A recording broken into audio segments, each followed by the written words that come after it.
Assalamu alaikum warahmatullahi wabarakatuh. Okay, student, I have learned about physical quantities and I have explained that you can observe physics in your daily life. Okay जी, तो आज हमने उन physical quantities को या physics को हमने जो है मज़ीद एक्सप्लेन करना है, मज़ीद उनके बारे में डिस्कस करना है कि हम जो है वो फिजिक्स को जो है वो ऑब्जर्व कर सकते हैं।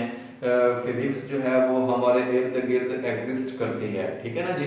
तो आपके पास कुछ ऐसी क्वांटिटीज हैं, कुछ ऐसी डेफिनेशंस हैं जो कि मजीद आप इनको जो है वो ऑब्जर्व कर सकते हैं अपनी डेली लाइफ में। रेस्ट है, मोशन है, डिस्टेंस है, डिस्प्लेसमेंट है,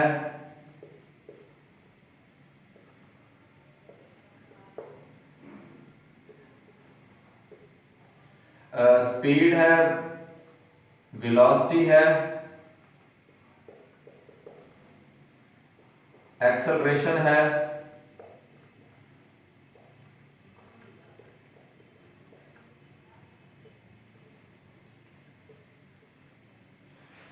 तो आप इन को जो है वो रोजमर्रा जिंदगी में ऑब्जर्व कर सकते हैं कि ये भी एग्जिस्ट करती हैं, ठीक है ना जी। तो आज हम प्रीवियस लेक्चर को आगे चलाते हुए हम इन चीजों को मजीद एक्सप्लेन करेंगे, ठीक है ना जी। तो सबसे पहले देखिए, मैंने डेफिनेशन एक नाम लिखा है डेफिनेशन का, रेस्ट। और देखिए रेस्ट क्या है, आपकी सराउंडिंग में जो है ना वो चीजें, ऑब्जेक्ट्स, वो अपनी पोजीशन को चेंज नहीं कर रहे। अगर वो अपनी पोजीशन को चेंज नहीं कर रहे तो इसको हम रेस्ट कहेंगे। फॉर एग्जांपल, अगर आप किसी चेयर पे बैठे हैं तो वो चेयर और आप रेस्ट में हैं क्योंकि आप अपनी पोजीशन को चेंज नहीं कर रहे, तो ये रेस्ट कहलाएगा। तो आप डेफिनेशन करेंगे जी, a body does not change its position with respect to surrounding is called rest, ठीक है ना जी। तो इसकी एग्जांपल मैंने दे दी है आपको। अब इसी तरह आप जो है वो मोशन को ऑब्जर्व कर सकते हैं अपनी सराउंडिंग में, इर्द गिर्द, कि आपके पास जो है कुछ चीजें, कुछ ऑब्जेक्ट्स जो है वो अपनी पोजीशन को चेंज कर रहे हैं with respect to surrounding. So you can say these objects are in motion, ठीक है ना जी। तो आपके पास जो है इसकी डेफिनेशन आ जाएगी, a body changes its position with respect to surrounding, ठीक है जी। तो इसी तरह बेटा आप जो है डिस्टेंस को एक्सप्लेन कर सकते हैं, डिफाइन कर सकते हैं, डिस्प्लेसमेंट को डिफाइन कर सकते हैं, ठीक है जी, with respect to daily life example. तो डिस्टेंस को और डिस्प्लेसमेंट को डिफाइन करने से पहले मैं इनकी डेफिनेशन और इनके दरमियान जो है वो फर्क आपको, थोड़ा सा डिफरेंस आपको बता देता हूं। देखिए आपके पास डिस्टेंस और डिस्प्लेसमेंट, ये दोनों की दोनों चीजें सेम हैं, लेकिन इनमें थोड़ा सा फर्क है स्केलर और वेक्टर का, और थोड़ा सा मजीद फर्क है एग्जांपल के लिहाज से, मैं वो आपको बता देता हूं। देखिए सबसे पहले तो मैं आपको बता दूं, डिस्टेंस एक स्केलर क्वांटिटी है। डिस्टेंस जो है वो एक स्केलर क्वांटिटी है और डिस्प्लेसमेंट जो है वो एक वेक्टर क्वांटिटी है, ठीक है जी। तो दूसरा डिफरेंस ये है कि डिस्टेंस और डिस्प्लेसमेंट की डेफिनेशन में थोड़ा सा फर्क है, ठीक है जी। कि फॉर एग्जांपल, वो फर्क मैं आपको एक एग्जांपल से समझा देता हूं कि डिस्टेंस, अगर मिसाल के तौर पे एक बॉडी ये ए पॉइंट से बी पॉइंट तक गई है और उसने ये वाला रास्ता अख्तियार किया है, तो इसको मैं डिस्टेंस कहूंगा। ये नंबर वन, रास्ता नंबर वन है। अगर वही बॉडी दोबारा ए से लेकर बी तक जाती है लेकिन उसने रास्ता ये वाला अख्तियार किया है, तो इस वक्त उसने डिस्प्लेसमेंट तय किया है। ये डिस्प्लेसमेंट है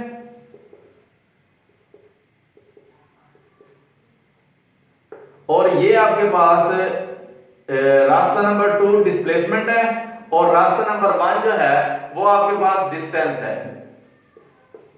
ठीक है बेटा, तो आप जब इसकी डेफिनेशन करेंगे तो आप इस तरह से कह सकते हैं, total length of a body covered by a body from point A to point B is called distance and shortest length covered by a body from point A to point B is called displacement। ठीक है ना जी, तो ये इन दोनों में definition का फर्क है, इसमें स्केलर और वेक्टर का फर्क है। तो इसके हवाले से मैंने आपको डेली लाइफ एग्जांपल में भी मैंने बता दिया है इस एग्जांपल की मदद से। ठीक है जी, तो similarly you can define speed and velocity with respect to these examples। ठीक है जी, तो आप इन एग्जांपल के लिहाज से इन स्पीड और वेलोसिटी को भी डिफाइन कर सकते हैं। स्पीड और वेलोसिटी में सबसे पहले स्पीड और वेलोसिटी में जो डिफरेंस है वो स्पीड स्केलर है और वेलोसिटी जो है वो बेटा वेक्टर क्वांटिटी है। तो सबसे पहला फर्क स्पीड और वेलोसिटी में स्केलर और वेक्टर का है।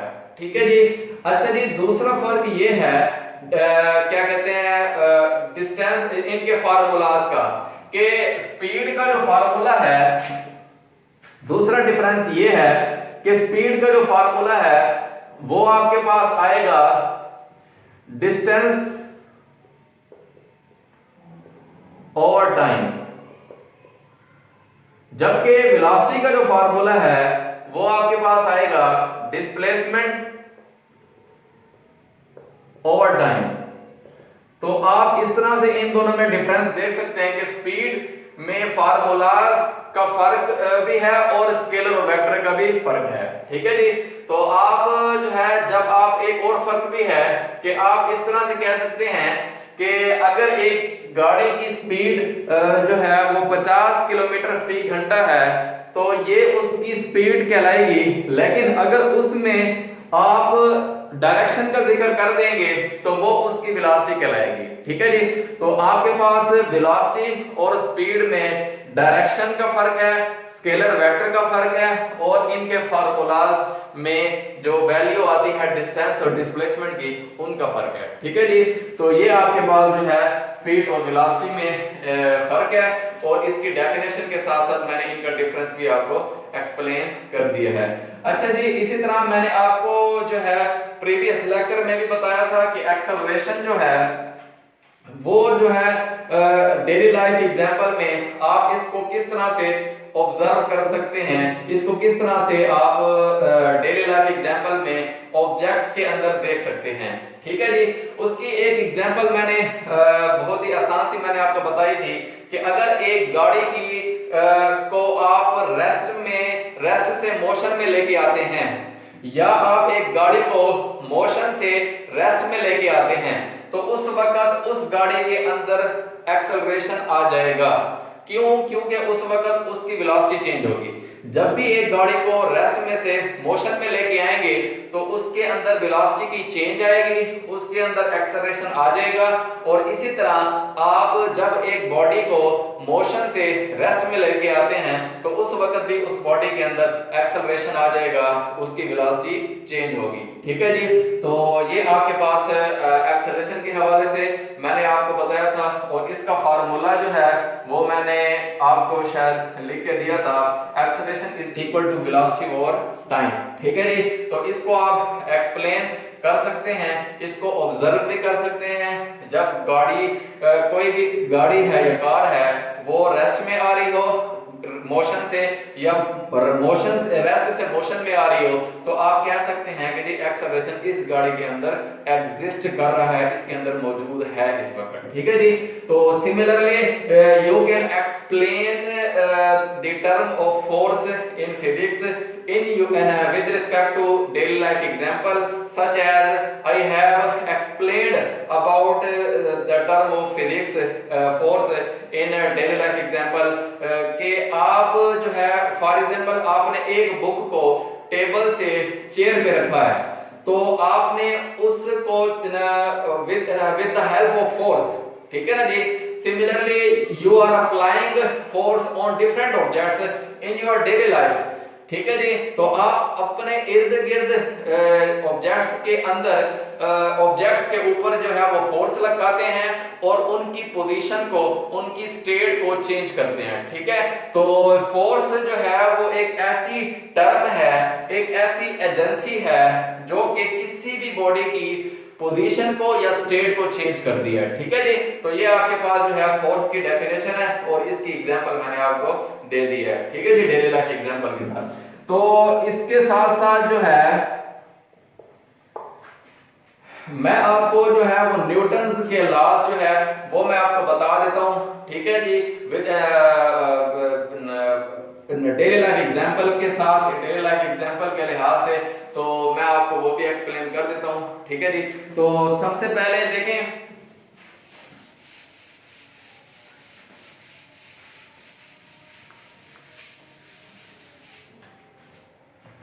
अच्छा जी, न्यूटन्स सबसे पहले देखें Newton's first law of motion.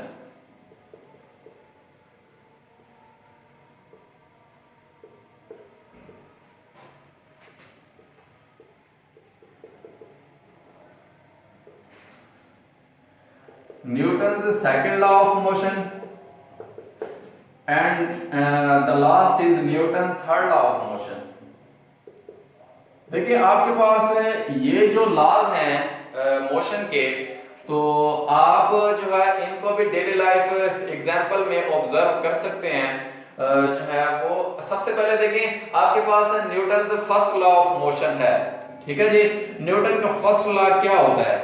अगर मिसाल के तौर पे आपके पास एक बुक टेबल के ऊपर रखी हुई है, आप उसकी पोजीशन को चेंज करते हैं, टेबल से किसी और जगह पर रखते हैं और आपने फोर्स की मदद से यह काम किया है, तो देखें जब तक आप फोर्स नहीं लगा रहे थे तो वो बुक टेबल के ऊपर पड़ी थी, तो फोर्स लगाने से उसकी स्टेट, उसकी पोजीशन बुक की चेंज हुई है।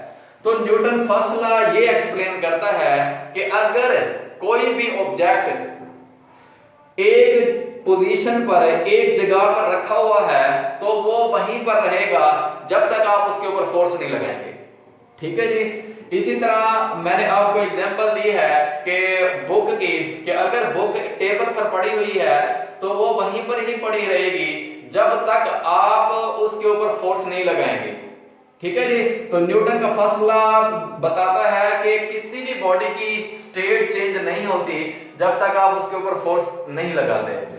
Similarly you can explain Newton second law of motion in your daily life example such as, देखिए अगर आप उस बॉडी के ऊपर फोर्स लगा रहे हैं, मिसाल के तौर पे एक ट्रॉली है, ठीक है जी, आप उस ट्रॉली के ऊपर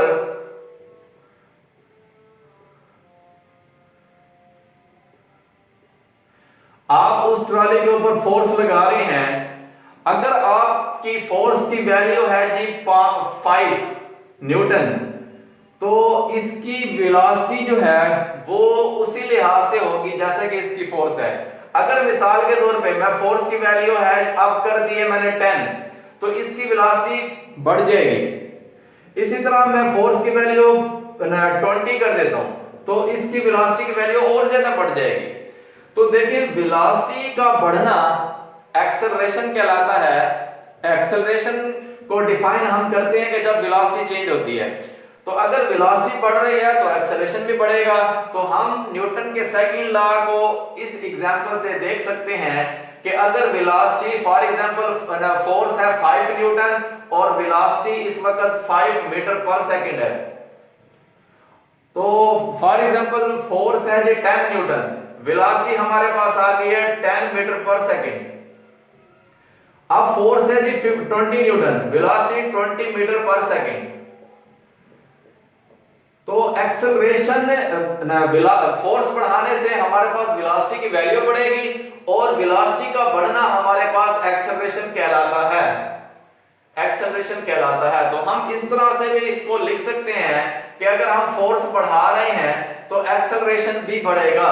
तो इसको न्यूटन का सेकंड लॉ कहते हैं। और अगर ये न्यूटन का ये सेकंड लॉ कहते हैं, और इसको हम जो है ना इस तरह से भी लिख सकते हैं कि acceleration is inversely proportional to mass and acceleration is directly proportional to force. जितनी ज्यादा फोर्स होती जाएगी एक्सेलरेशन बढ़ता जाएगा, लेकिन एक्सेलरेशन की डिपेंडेंस जो है वो मास पे भी करती है। अगर मास ज्यादा होगा तो एक्सेलरेशन कम हो जाएगा, अगर मास कम होगा तो एक्सेलरेशन ज्यादा हो जाएगा। ठीक है जी। तो आप जो है किसी बॉडी ज्यादा मास वाली बॉडी के ऊपर फोर्स लगाएंगे तो उसका एक्सेलरेशन जो है वो कम होगा। अगर ज्यादा कम मास वाली बॉडी के ऊपर फोर्स लगाएंगे तो उसका एक्सेलरेशन ज्यादा हो जाएगा। ठीक है जी। तो इस इक्वेशन को अगर हम कंबाइन करेंगे तो हमारे पास एक इक्वेशन आती है F = ma। तो this is the general equation of Newton second law of motion which are जो कि हमें बता रही है कि फोर्स बढ़ाने से एक्सेलरेशन बढ़ता है और मास बढ़ाने से एक्सेलरेशन कम होता है, या मास कम करने से एक्सेलरेशन बढ़ता है। ठीक है जी। तो similarly you can explain Newton third law of motion regarding to daily life example such as देखिए मैं एक ट्रॉली के ऊपर फोर्स लगा रहा हूं, तो वो क्या कहते हैं, ये ट्रॉली भी मेरे ऊपर एक फोर्स लगाएगी, तो उस फोर्स को हम नाम देंगे रिएक्शन की फोर्स। ठीक है जी। अगर मैंने इसके ऊपर 5 न्यूटन की फोर्स लगाई है तो ये बॉडी भी मेरे ऊपर रिएक्शन की फोर्स लगाएगी, उसकी वैल्यू कुछ ना कुछ होगी। ठीक है जी। तो वो डिपेंड करके इसके मास के ऊपर। ठीक है जी। अब देखें इस वक्त तो मेरी फोर्स की वजह से ये हरकत में आ गई है। ठीक है जी। लेकिन फॉर एग्जांपल अगर मैं इस वॉल के ऊपर, इस दीवार के ऊपर जो है वो फोर्स लगाऊं और इस फोर्स की वजह से ये दीवार हरकत नहीं कर रही, क्यों? क्योंकि इसकी रिएक्शन की फोर्स ज्यादा है, इसकी रिएक्शन की फोर्स ज्यादा है। तो इसलिए मैं कह सकता हूं कि जी हर बॉडी जिसके ऊपर हम फोर्स लगाते हैं तो वो एक्शन लगाते हैं, तो वो हमारे ऊपर रिएक्शन लगाती है। ठीक है जी। तो न्यूटन का थर्ड लॉ यही बताता है कि एक्शन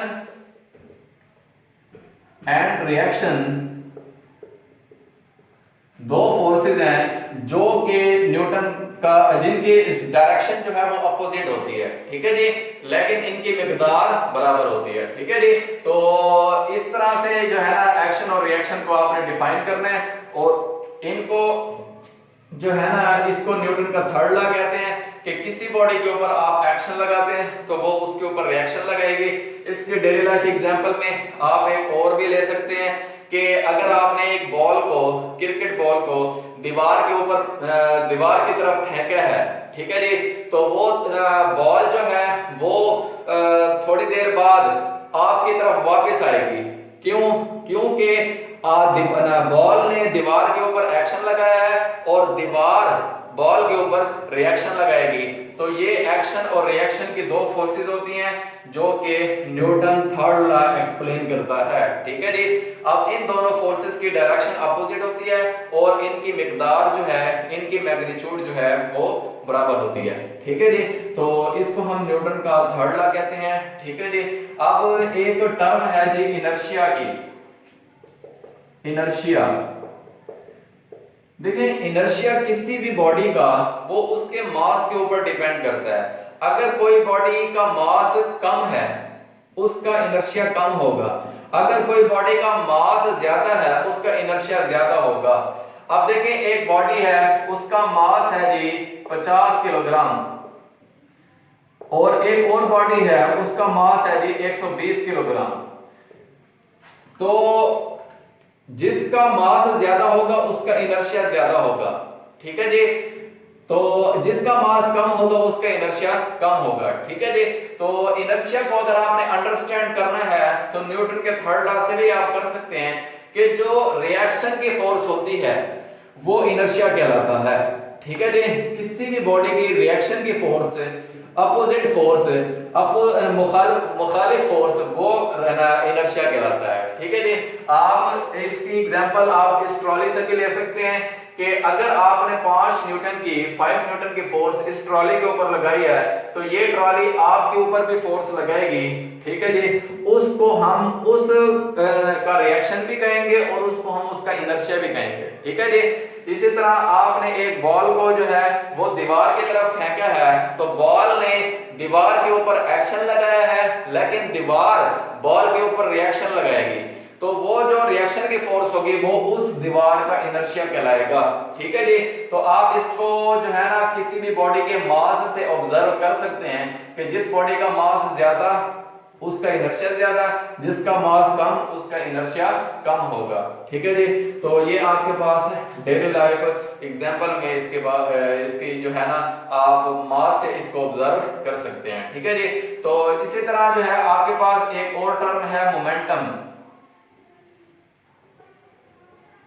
देखिए मोमेंटम जो है वो एक ऐसी टर्म है जिसको आप रोजमर्रा जिंदगी में ऑब्जर्व कर सकते हैं।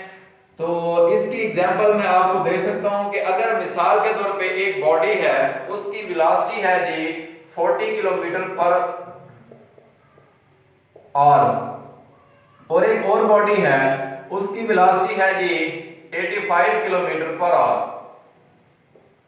तो इन दोनों में डिफरेंस क्या है वेलोसिटीज के वैल्यू का, वेलोसिटीज की क्वांटिटी का। देखिए पहली बॉडी की वेलोसिटी की क्वांटिटी कम है, दूसरी बॉडी की वेलोसिटी की क्वांटिटी ज्यादा है। जिसकी क्वांटिटी कम होगी उसका मोमेंटम कम होगा, जिसकी क्वांटिटी ज्यादा होगी वेलोसिटी की उसका मोमेंटम ज्यादा होगा।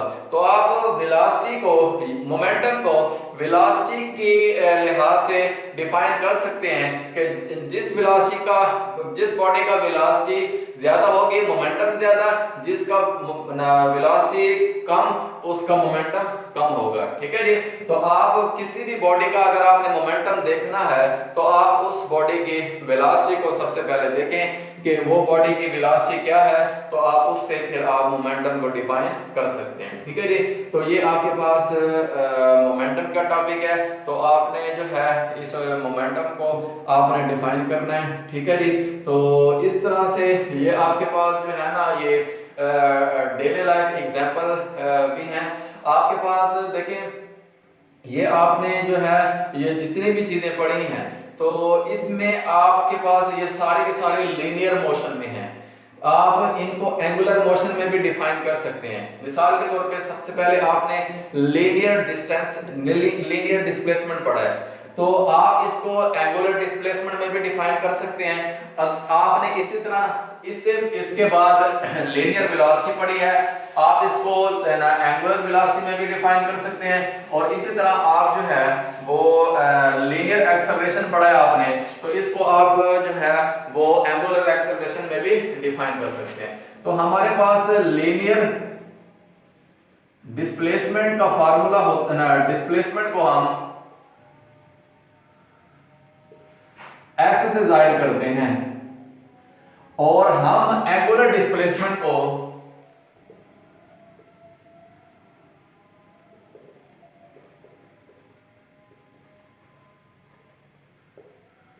इसको हम थीटा से जाहिर करते हैं, थीटा, ठीक है जी। अच्छा जी इसी तरह आप लीनियर वेलोसिटी है आपके पास, तो इसको आप जो है वो v से जाहिर करते हैं। आपके पास एंगुलर वेलोसिटी इसको आप ओमेगा से जाहिर करेंगे, w की शक्ल में लिखेंगे इसको। इसी तरह आप जो है वो लीनियर एक्सेलरेशन है,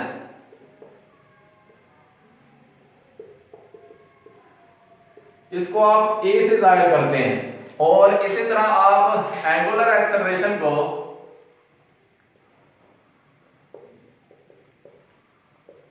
आप अल्फा से जाहिर करेंगे, ठीक है जी।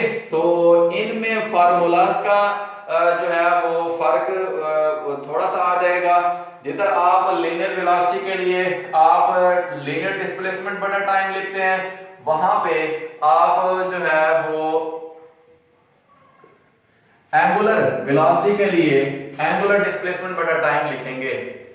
तो इसी तरह आप लीनियर एक्सेलरेशन के लिए आप लिखते हैं लीनियर वेलोसिटी बटा टाइम, इसी तरह आप एंगुलर एक्सेलरेशन के लिए आप लिखेंगे एंगुलर वेलोसिटी बटा टाइम। तो थोड़ा सा फर्क ये होगा कि जिधर आप लीनियर लिख रहे होंगे, एंगुलर में थोड़ा सा फर्क ये होगा कि जिधर आप लीनियर लिख रहे होंगे तो वहां पे आप एंगुलर वाली क्वांटिटी आप यूज करेंगे, तो जिससे आपका जो फार्मूलाज हैं या टर्म है वो लीनियर से एंगुलर में चेंज हो जाएगी। ठीक है जी, फार्मूला सेम रहेंगे, बस लीनियर वाला फार्मूला अगर आपने लिखना है तो लीनियर वाली वेलोसिटी एक्सेलरेशन आ जाएगा, और अगर एंगुलर वाला फार्मूला लिखना है तो आप एंगुलर वेलोसिटी और एंगुलर एक्सेलरेशन वाली टर्म्स को यूज करेंगे उन फार्मूलाज में, तो आपके पास ये टर्म चेंज हो जाएंगे। ठीक है जी। अच्छा जी, इसी तरह मैं थोड़ा सा आपको और भी ब्रीफ करना चाहता हूं कि अगर एक बॉडी रेस्ट में है तो उस वक्त उसकी वेलोसिटी जीरो होगी, और जब वो हरकत में आ गई है, रेस्ट से मोशन में आ गई है, तो उसकी वेलोसिटी जीरो नहीं होगी बल्कि जीरो से ज्यादा हो जाएगी, 10 20 30 40 उसकी वैल्यू चेंज हो जाएगी, उसकी वैल्यू बढ़ जाएगी वेलोसिटी की। ठीक है जी। तो आप इस तरह से कह सकते हैं कि कोई भी बॉडी अगर रेस्ट में है तो उसकी इनिशियल वेलोसिटी जीरो होगी, और फाइनल वेलोसिटी जो है वो आपके पास उसकी कुछ भी हो सकती है। ठीक है जी। तो इसी तरह आपके पास आपने जो है वो एक बॉल को ऊपर से नीचे फेंका है। ठीक है जी। तो आपके पास जो है वो जो इनिशियल वेलोसिटी होगी बॉडी की, बॉल की, वो जीरो होगी, और फाइनल वेलोसिटी जो है वो आपके पास बॉडी की वो वैल्यू होगी जो कि उस वक्त बॉल जमीन के साथ टकराएगी, तो उस वक्त उसकी वैल्यू फाइनल वेलोसिटी कहलाएगी। ठीक है जी। तो इसी तरह जो है आप लीनियर मोशन वाली प्रॉब्लम्स को आपने हल करना है तो आपको जो है वो इक्वेशंस ऑफ मोशन की जरूरत पड़ेगी। जैसे कि आप लिखते हैं first equation of motion, equation of motion,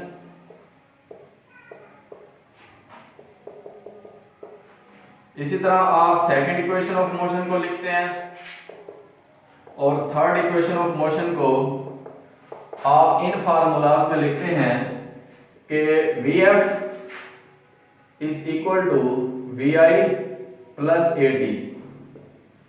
तो आप जो है ये first equation of motion, second equation of motion is equal to S is equal to VIT plus half AT का square, and the third equation of motion is equal to 2s is equal to Vf square minus Vi का square।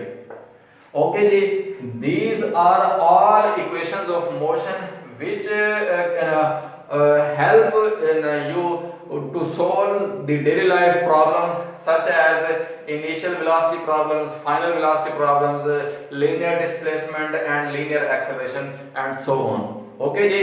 तो इसमें आपने बस ये ख्याल रखना है कि जी अगर किसी बॉडी की मोशन वो रेस्ट से शुरू हो रही है वो फिर उसकी इनिशियल वेलोसिटी जीरो होगी।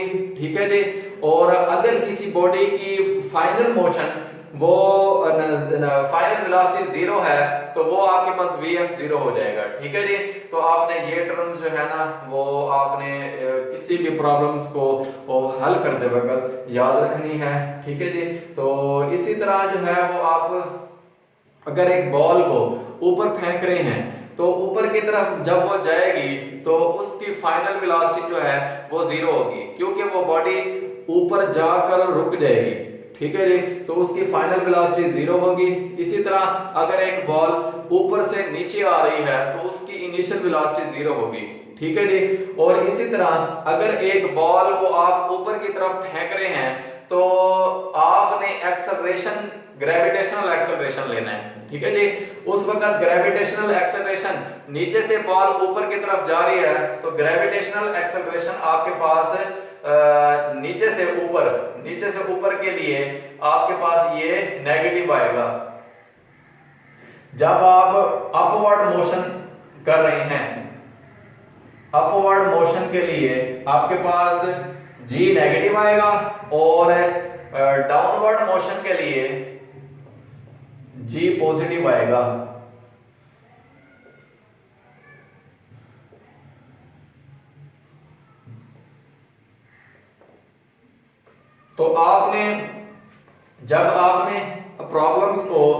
अप एंड डाउन सोल्व करना है, ऊपर से नीचे बॉडी आ रही है या नीचे से ऊपर जा रही है, तो उस वक्त आपने एक्सेलरेशन जो है वो ग्रेविटेशनल एक्सेलरेशन पुट करना है, और जब इसकी वैल्यू पॉजिटिव या नेगेटिव कब होगी वो मैंने बता दिया है कि बॉडी अगर ऊपर की तरफ जा रही है तो ग्रेविटेशनल एक्सेलरेशन नेगेटिव होगा, अगर बॉडी ऊपर से नीचे की तरफ आ रही है तो ग्रेविटेशनल एक्सेलरेशन पॉजिटिव होगा। ठीक है जी, तो ये आपके पास इक्वेशंस ऑफ मोशन तब होंगी जब आप अपवर्ड एंड डाउनवर्ड मोशन ले रहे हैं। अगर आप लीनियर मोशन ले रहे हैं तो आपके पास वेलोसिटी या आपके पास जो है ये इक्वेशंस ऑफ मोशन यही रहेंगी जो कि आपके पास ये पहले थी। ठीक है जी, तो आपके पास जो है ना लीनियर मोशन के लिए यही वैल्यू यही टर्म्स रहेंगी, यही इक्वेशन रहेगी, लेकिन अप एंड डाउन मोशन के लिए आपके पास ये हो जाएगी। ठीक है जी, तो इसी तरह अगर आपने ये जो लीनियर मोशन है, ठीक है जी, उसके लिए इक्वेशंस ऑफ मोशन लिखी है, तो आप इनको एंगुलर मोशन के लिए भी इक्वेशंस ऑफ मोशन को लिख सकते हैं। किस तरह से? आप वेलोसिटी को एंगुलर वेलोसिटी लिखेंगे और एक्सेलरेशन को एंगुलर एक्सेलरेशन लिखेंगे।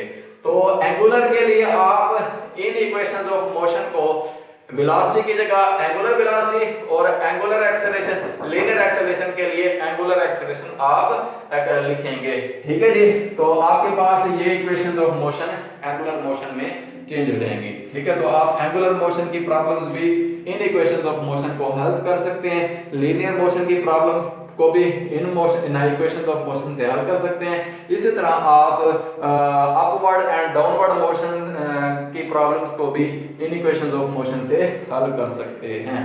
ठीक है जी, तो आपके पास जो है वो बस ये टर्म्स जो हैं वो पता होना चाहिए कि किस तरह से इन टर्म्स को अपवर्ड डाउनवर्ड के लिए चेंज करेंगे, लीनियर एंगुलर के लिए चेंज करेंगे, तो आप प्रॉब्लम्स को इजीली सोल्व कर सकते हैं। ठीक है जी, तो ये हमारा टॉपिक था आज का।